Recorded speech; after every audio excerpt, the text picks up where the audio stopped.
Well, that was interesting. I just heard a voice tell me, did you hear that, Darren? Yeah, I did. I said continue. I don't think they must have updated their software. Well, thank you, lady in the Zoom sky. Recording is indeed in progress. This is Southside Sox on the Farm podcast. It's number 3, and we're going to just double up. Number 2 was so good with Darren Black. We're just doubling up for number 3. 3rd edition, Darren Black again with me. Okay, Darren, it's time to gear up. Okay. Yep. Got my hat. All right. Well, you're not wearing your official SB Nation farm gear, but all right. I'm outrageous enough to carry you this time around. And if you think I'm taking it off this entire podcast, I am not. We are on the farm, and Darren, you've just put out your 2nd weekly piece. That'll again be linked in the podcast post. And so we're going to run down once again all 4 affiliates, and I'm going to think, let's not just go traditional. Would you like to start with the bad news or the really good news? How are we going to start this off? Well, let's start with Kannapolis. Okay. Yes, clearly the bad news of the system is the team that came in with a lot of hullabaloo, both because they got a new stadium, a new name, and an action-packed, very talented roster that so far has done very little. And of course, we're not going to overreact. We're mostly just poking fun at Kannapolis because really it's hard to be as bad as they've been so far this season. You really got to try to lose 10 out of 11 games, 11 out of 12 games, correct? 11 out of 12 games. Yep, they're 1-11. Okay, so Darren, Kanny, give me an explanation about this Kanny madness. Well, there really isn't a hard and fast explanation for just them, because especially at this level with no rookie league or no advanced rookie league, like every organization is going to go through the trouble of guys having not pitched since 2020 in some cases, or 2019 even in some cases, if they were drafted in 2019. So it's just a really weird confluence of events. But especially for Kannapolis, I mean, they have just take Jared Kelley. The last time he pitched was, I'm guessing early March, late February in high school. Right. So to go from that to about a year later to pitching to guys who have been professionals either for a year, maybe even 2 in some cases, it's just it's going to take them a while to get used to it. I highly doubt they're going to win the first half division title. So maybe it's time to watch out for the second half. But well, I forget what the opposite of the magic number is, but whatever the opposite of it is, it's low already. They might be in single digits already. Tell me this. I think maybe on site in a comment, I think I made this comment, and tell me how legit you think it is. I mean, Drew Dalquist and Matthew Thompson, both are guys who are just a year draft class, a year ahead of Kelley, pitched basically nil professionally, I think maybe 3 innings apiece. Yeah. But they also did get the whole summer essentially in Schaumburg last year, alt-site stuff. So that's going to, even though on paper it's going to look like, geez, Jared Kelley's hardly behind those guys. They've missed a season. He really is significantly further behind, because I'm guessing Jared Kelley did not get much time or real on hands-on instructions, if at all, in Schaumburg last year. Yeah, no, I guess I would say probably the biggest difference between those guys is, first off, command for Dalquist and Thompson out of the draft was supposed to be better than Kelley's anyway, and Kelley's biggest problems are command. But I do put a lot in the stock of having an off season in an organization, even though it was an extremely weird off season since it lasted a year and a half, and everything else that went on in between with the pandemic and everything. But they actually had org front office guys in their ears all the time. They probably got into some sort of daily routine that maybe wasn't so close to actually playing a ball game 6 out of 7 days, which they're doing now. Right. But they have been in the organization, actually got some playing time in 2019. So I think it's just the comfortability of it so far. I really imagining myself going out of high school and then going to play professional baseball. I really don't think I'd be able to handle it either. So I just always keep that in the back of my head whenever guys like that are pitching or hitting, including the DSL guys coming over from international to a place they've never been to. So it's just everything's weird. I wouldn't put too much stock into anything. I mean, if you want to, some guys are doing pretty well. Matthew Thompson's doing well. But I would still kind of wait till June, see where they are at that point, and then maybe start getting your thoughts together on people. Yeah, it would seem premature a couple tough outings in to hit any kind of panic button with Jared Kelley. Although you point out, hey, listen, at some point, this is guy, he's not like the 10th. He's not a guy who's sort of surprising, like maybe a Jonathan Stever who started moving up. It's like, hey, who is this dude? He pitched in the North, for God's sake. This is a guy who is now the number one prospect in the White Sox system, at least per MLB pipeline. So yeah, you do want to see you want to see those flashes, even if it's one tough start where he doesn't have command, and then maybe one where he's a little more on. You want to see it even out a little bit. The bats have also struggled with Kannapolis. I think, as you pointed out, only a couple guys above like 207, some ridiculous level. Obviously, Jose Rodriguez is just kicking ass. But really, I think you sort of alluded to the fact that some of the DSL guys, they're coming over here and they're jumping right into full season ball. And, as much hype as a Benjamin Bailey has, or some of the other guys who maybe just got a little taste in Arizona, it seems like Jose Rodriguez has proven maybe the exception and not the rule in terms of him sort of hitting the ground running so far early on in low A. Yeah, that's how I would look at it. And especially, so if anyone is like popping off to you right now in Kannapolis, that probably means that they're actually better than what people probably think they were coming in. Or they're just much easier to adjust to a whole new kind of system. But Jose Rodriguez has definitely caught like everybody's eye. Obviously, Benyamin Bailey, I think he's actually about like a calendar year younger than Jose Rodriguez. So maybe that's coming into play. But these guys are just such at low development right now that it's really difficult to see where they are, because Benyamin Bailey needs to add weight, because he's not going to come up. If he gets the majors, he's not going to look like he is right now as a 19-year-old. He's got to get up there, and there's just a lot of things they got to figure out, and they're just not figuring out very quickly. And it's so frightening that you're saying he's got to add weight, because the guy is already, he looks like he's like 7'5". Maybe catchers behind him in the footage I've seen are just all really demean. Maybe they're Nick Madrigals of catchers, but the guy already looks like a monster. I get what you're saying. He's got to fill out his frame, but holy cats, that's going to make Frank Thomas look small. Maybe the Frank Thomas right now pumped up with Eugenix might make him look small. Yikes. Love you, Frank. Okay. So this is obviously just some weird aberration. And, let's face it, minor league results to some degree are, good teams, it doesn't mean nothing, but it doesn't mean everything either. So is this a team you think over time, just given the sheer talent, they're going to learn how to sort of play as a team. They're going to learn how to pick each other up in a way they maybe haven't yet, in part because the chemistry isn't there. Some of these guys haven't played together before. Probably a little bit of hype and pressure, both to be maybe stateside for the first time or in full season league the first time, or just the fact that there's sort of some hype around, I don't know, a new name. They don't care, but there's still a lot of excitement you might not normally get beginning a low A season, even one that's after a skipped season. So would you project that these guys, do settle down? Clearly they're not a 1-11, whatever that winning percentage is. That's not the talent here. No, eventually I do. I was being serious to actually look forward to the second half title, because they should be much better then. And especially because right now, none of them deserve promotion. So they're probably all going to still be there. Learning together, getting warm together and all that. So second half will probably be the big deal for them. But they're just had a bad 2 weeks.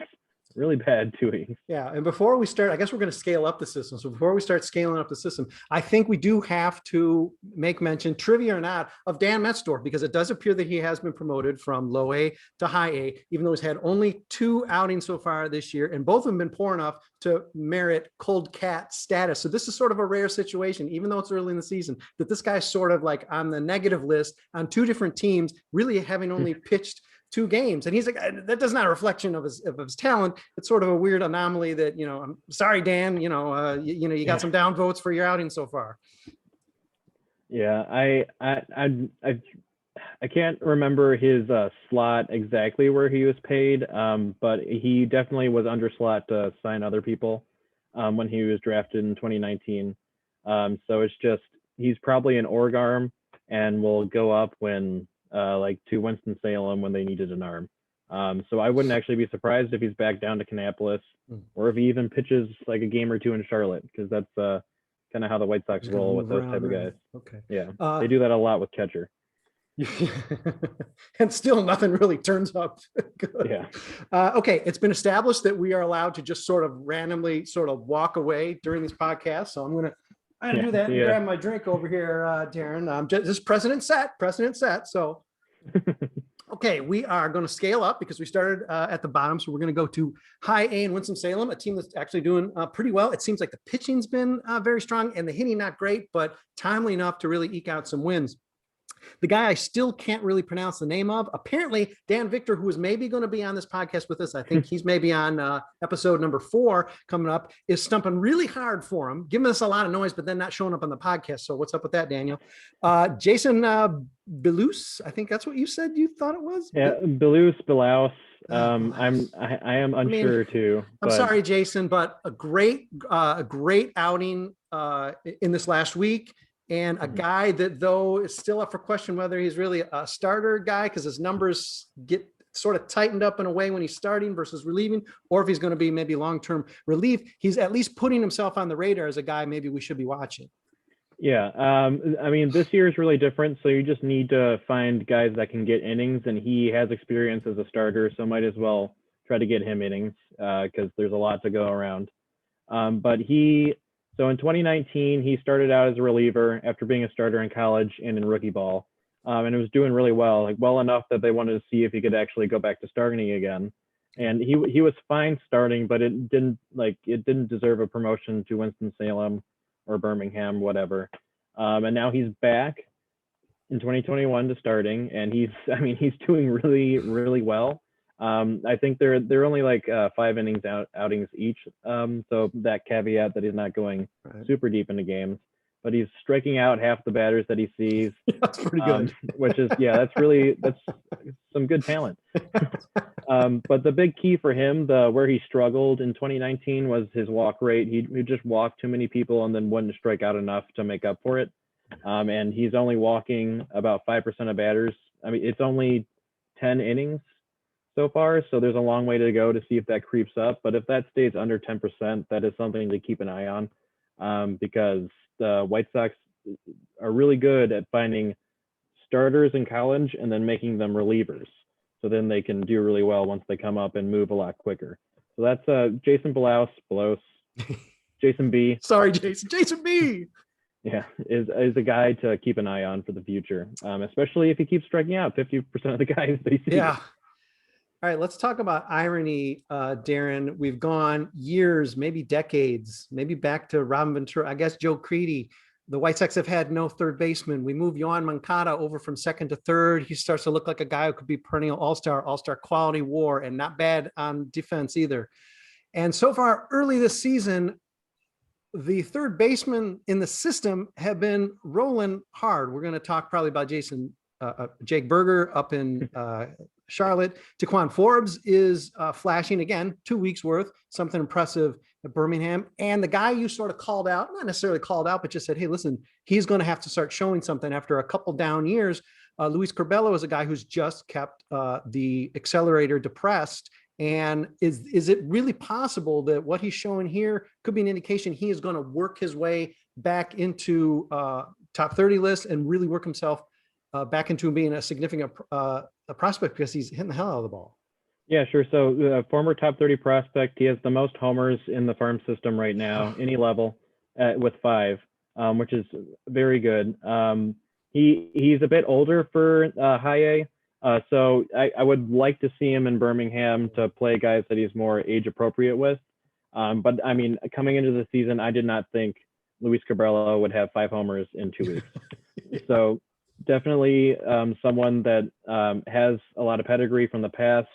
I'm sure people know him from minor league updates when the rebuild started, and that was really where people paid attention more often because the MLB team was not that great. Yeah. had some down years, but now he's actually looking fine. He still strikes out a lot, and that's not fantastic. That's not something that he's improved on so far. So it could just be that he's hitting the ball a bit harder. But he is walking a bit more. And so whenever you see a guy that's actually making changes to plate approach and they're walking more, or in the pitching side, they're walking less, that's always a good way to see that they're maturing and actually improving on what they learned in the past. All right, before we leave Winston-Salem, again, pretty good start to the season for them.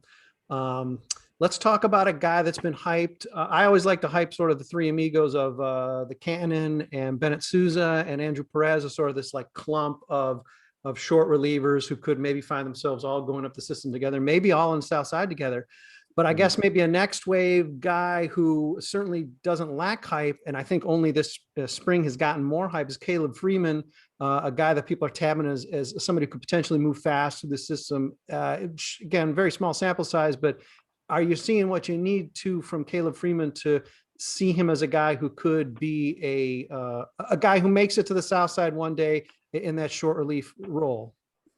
Yeah, so he's still striking out the same amount of guys in Winston-Salem that he did in Kannapolis, and he's walking a touch less. It's not really negligible.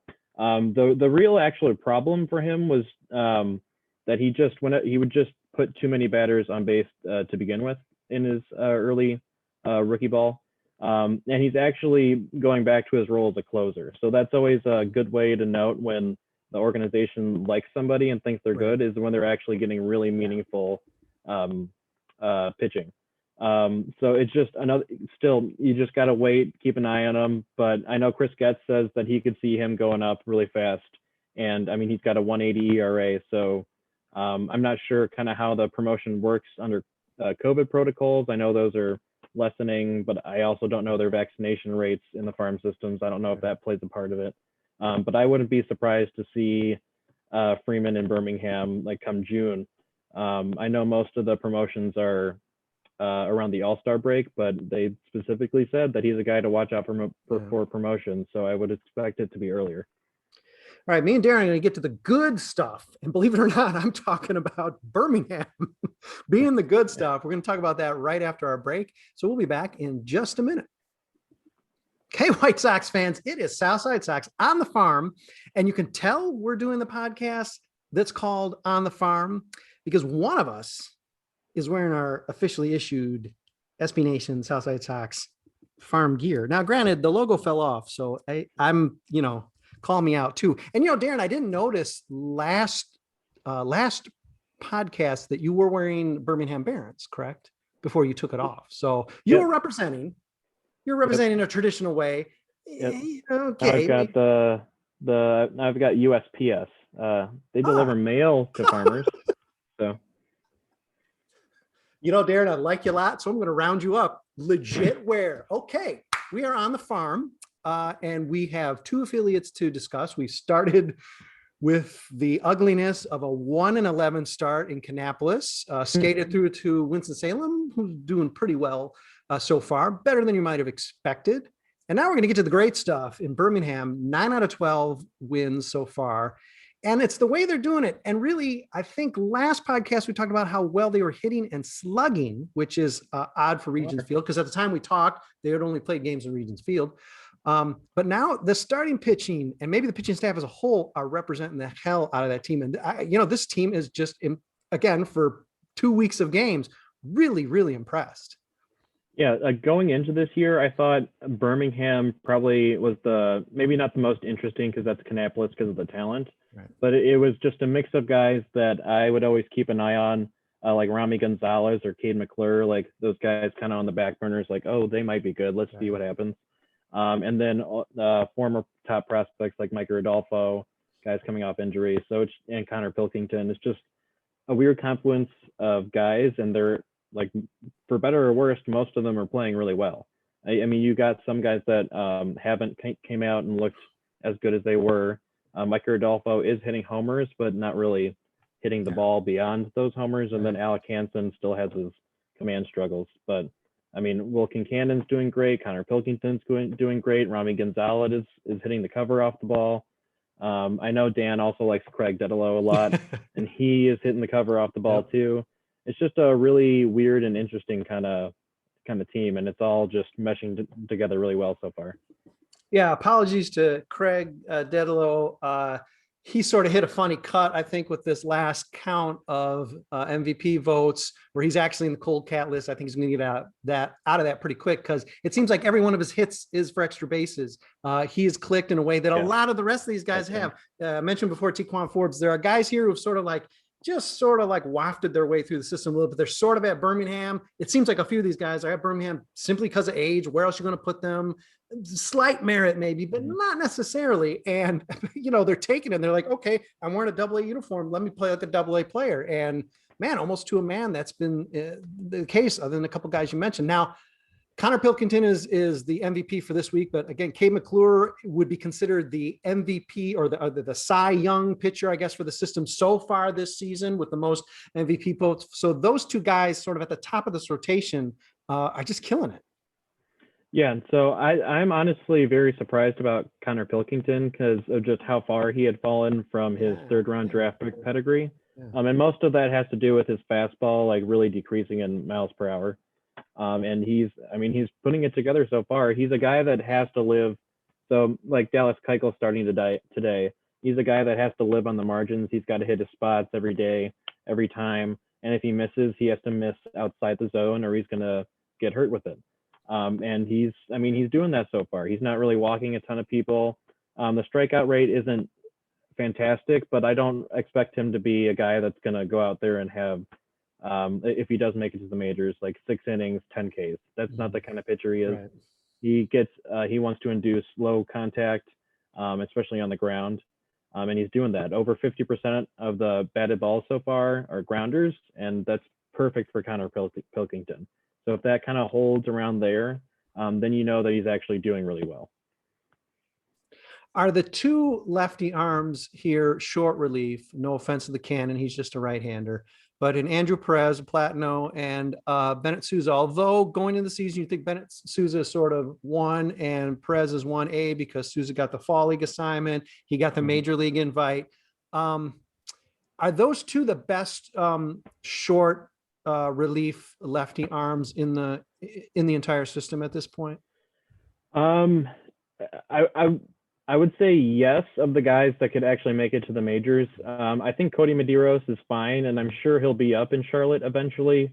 But he didn't work out as a starter because he wasn't good enough. So, and Bennett Sousa and Andrew Perez have been really good relief in their minor league career. Not that Cody Medeiros was terrible last season, or not last season. Well, I guess yes, last season, 2019 was last season. But Cody Medeiros doesn't really strike out a ton of guys. He's Connor Pilkington, but in the bullpen. So that's not really how people really try to go get their relievers nowadays. Sousa and Perez kind of fit that mold better.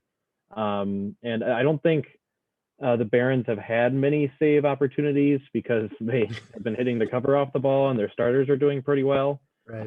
But I did the update yesterday and Andrew Perez got the save. So both of those guys are guys that the White Sox organization seems to like and put them in positions to show that they can actually get saves, get high leverage outs. I don't know if we'll see them this year because of them being placed in Birmingham and not a lot of promotions this year. But they don't have a lot of lefty arms in their system. So if something terrible happens to Bummer, or if Fry has a setback and has to get put on his timeline gets pushed back, or if Evan Marshall isn't still doing so hot because he's kind of turned into that lefty righty specialist. But just again, these guys aren't going to knock your socks off when they come to the majors, but they're probably going to be in the majors, I would think, in a year or two. Well, Platino's got some chutzpah too. And as we've seen, I guess recently, if it's a trend at all, Yermin Mercedes basically in spring training 2020, just after every game, just saying, see you soon, Chicago. You know, maybe that brass pays off. And, you know, Andrew Perez has got a little bit of that too. So, you know, who knows if that helps accelerate you move up the system. Hey, why not? Was somebody going to laugh at you because you're hyping yourself? Give me a break. All right.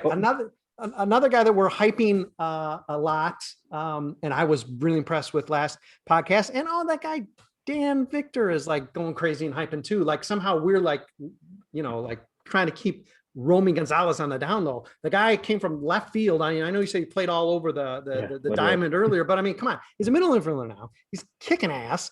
He got removed from a guy. I checked him with Birmingham to find out what the deal was. He like left the game like first or second inning recently. And I'm like, geez, what happened? But maybe it was just a thing. I don't know what it was, but hope he's not hurt. I don't think he is. But this is a guy who's rocked it too again taking on a defensive challenge that maybe he didn't have to or wasn't even anticipating. And look, now he's a middle infielder, and it seems like it's got him psyched rather than scared him off.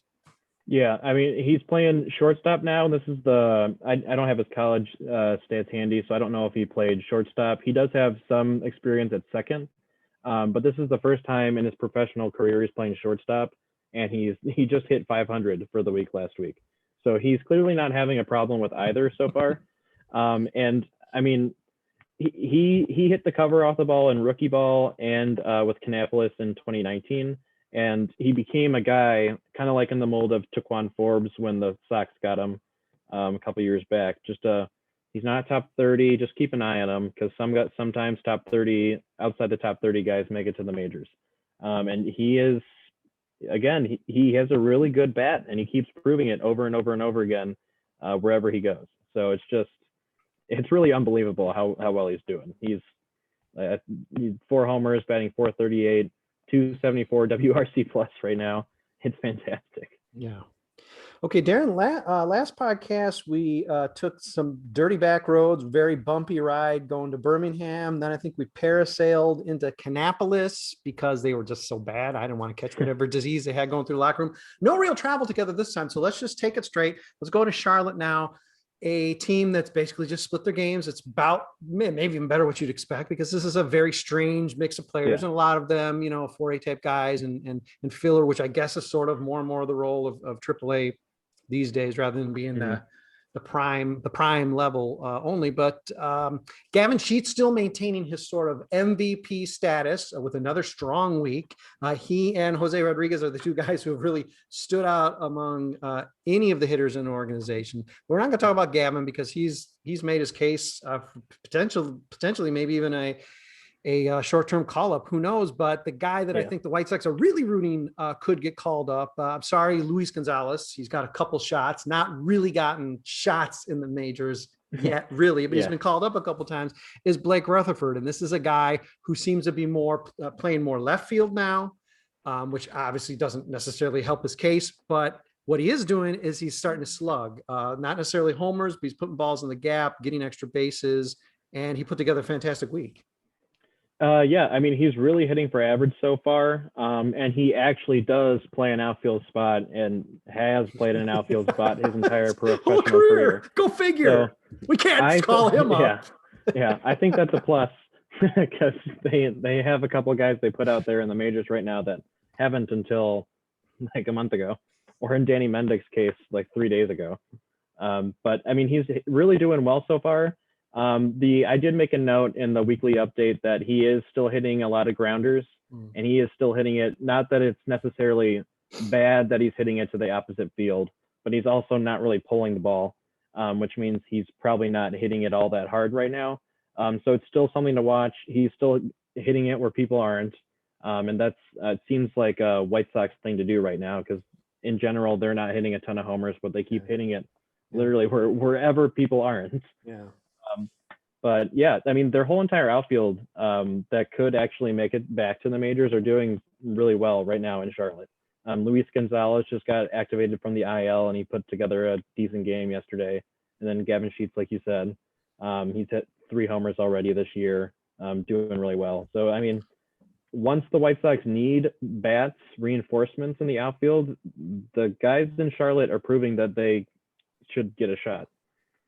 Darren, I don't want it to happen, but I sort of do want it to happen. I don't want it to happen because it indicates bad things for the big club, but I sort of do want it to happen. I just want to see at some point, I want to see the outfield of like Gavin Sheets in right, Danny Mendick, Roman center, and Andrew Vaughn in left field. And let's just go all in with the, what in the hell are we doing out here outfield? We had the 3 Garcias a few years back. Let's just have the outfield and, see what happens.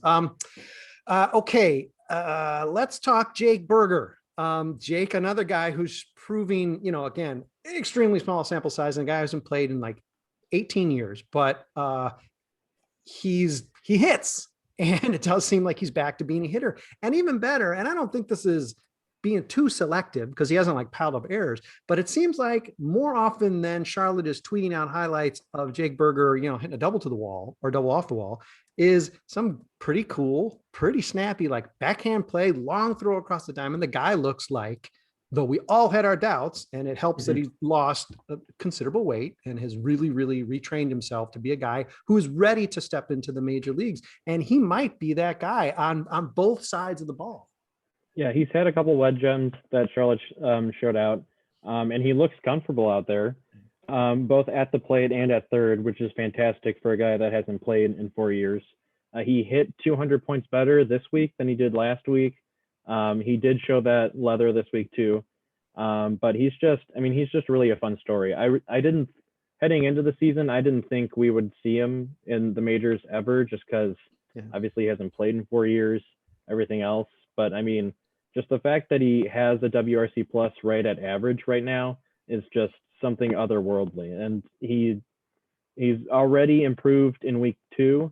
So I'm really excited to see how it turns out week 3, 4 in the future. Because once he gets going, then it's going to be really, really a tough time to keep him down there. Yeah, I mean, Darren, I love you on Moncada. I think he probably is MVP of the team, even when Luis Robert is healthy. He can be sort of wildly erratic sometimes, but he's also a pop star. So these things all weigh out to him probably being the guy. If not my favorite player, is a guy who you really can I think you can count on at this point for just solid season after solid season, especially beating down the coronavirus. Like I guess he did, let's fingers crossed on that. But here's the thing. Okay, so maybe he tweaks a hamstring and he's got to sit for 10 days. Jake Berger is a guy who's coming up. He's that close. Yeah, it's probably going to be Jake Berger because, he's on the 40 man, and you have to, if it's just a 10-day IL, you got to bring up the guy that's going to just be there for 10 days. Yeah. And I'm sure they can move Danny Mendick over there and probably play around with that too. But week 2 was just really good. I fully expect him to see Jake Berger eventually. Even if maybe it's like a double header day, say like Jake, just go hang out over there. You deserve it after all you've been through. Yeah. But he's a really fun story. If not for, because the Drew Robinson story is also fantastic, and that's been a wild ride. But Jake Berger is also something to keep an eye on, just for the feels and because he's actually playing well. Bergertron, you're close, yeah. Man. Okay, now I think on the first podcast with James Fox and we all sort of had a chuckle about how far Reynaldo Lopez had fallen in the system, to the point where he's sort of invisible. And listen, the guy's got a lot of opportunity when seemingly healthy, so I don't think the criticism is unfair. But he did have his first start this past week. He pitched pretty well, it seems, and it's after getting apparently both eyes correct. I don't know if that means LASIK or what, but both eyes corrected. I think it was. So LASIK. I guess he can see now. You'd think that helps. So okay, is he back to like? I guess he's not number 6 arm because that's sort of Kopech right now. But is he sort of the first starter up? If he wasn't already, even though again his name never came up for this 27th man type of deal, is he now the guy who will start if a start is necessary? Yeah, so I think it's I think it's probably going to be Stever still, just because he hasn't actually shown what he's capable of as a starter. So might as well see what an unknown has, especially if they're looking for a trade chip or whatever, then might as well see how the unknown does. But the eyesight thing really seemed to help him, because he had like 8-9 strikeouts in 5 innings, which is something that he usually doesn't do. But he's got to put it together more often. Obviously, he's supposed to be better than all these guys already because he has a lot of major league experience. Right. So he should be anyway.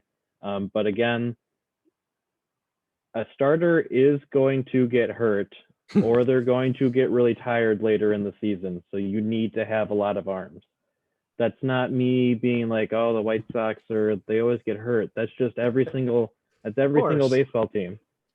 Now, like the Dodgers, they can just bring up like top Yeah, 5 prospects. which is why, Darren, you need to have like more than barely 5 starters going into the season if you think you're going to go to the postseason. But again, as we keep saying, that's another podcast. But yeah, you're right. If we only were the Dodgers, right? We just plug in some other dude. They are definitely not the Dodgers, even though the major league team is still doing better right now. Yeah.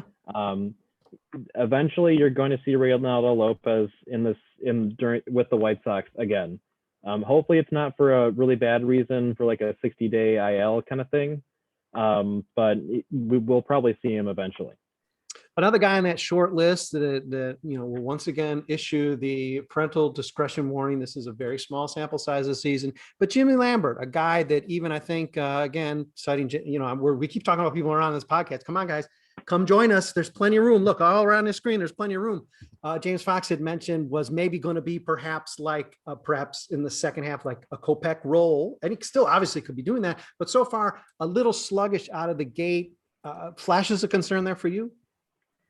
No.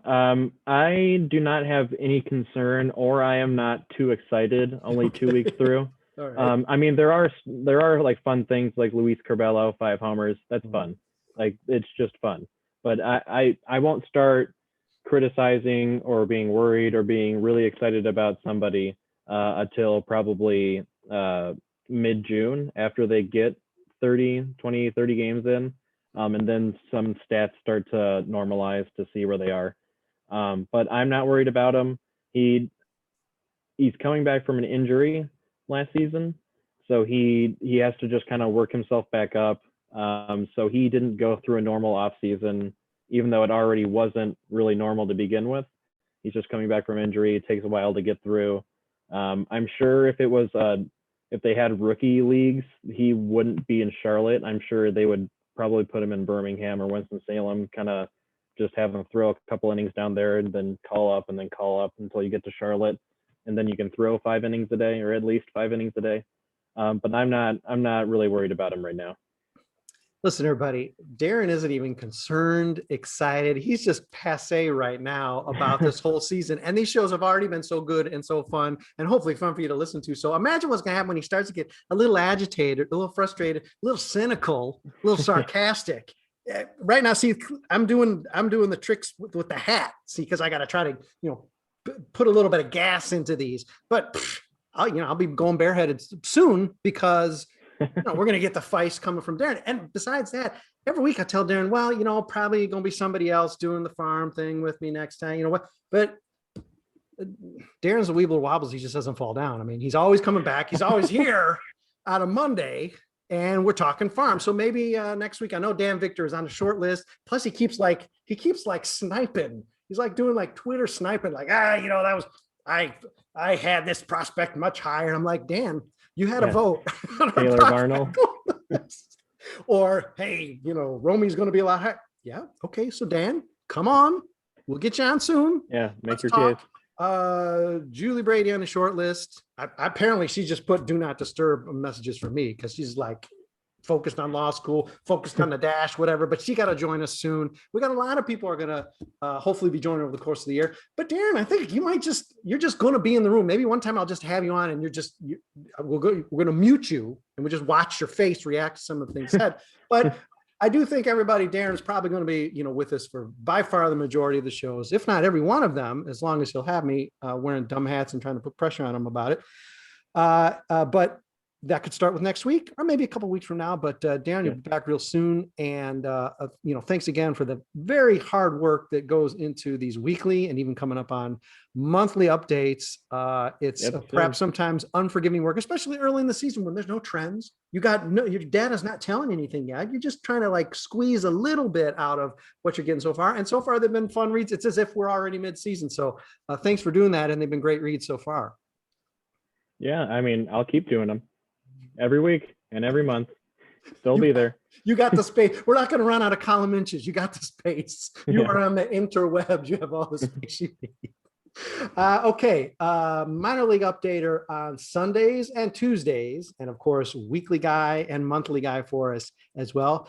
That's Darren Black. I am the minor league poser, Brett Ballantini. I try to sound like I know what I'm talking about, and maybe sometimes the questions I ask make some sense. Darren, thank you for not catching in your throat too often when I ask a question that's dumb. I appreciate it, but everybody, thank you for listening and reading again every night, 6 nights a week. We got very detailed minor league updates coming for you. Hopefully you enjoy them. I appreciate everybody who has voted so far in our MVP voting and Cold Cat voting. I believe I tallied up about 1,100 or 1,200 votes so far, and that's just 12 days in. Not bad, not bad. So thanks for everybody for participating. Clearly you're reading and enjoying. Darren, thanks for being on. We'll get you on again real soon. Huh? I'll be here. All right. Well, literally, he's going to be there. He's not going to leave that room right there. He just switches hats. Yeah. I might leave the screen for a bit. Okay.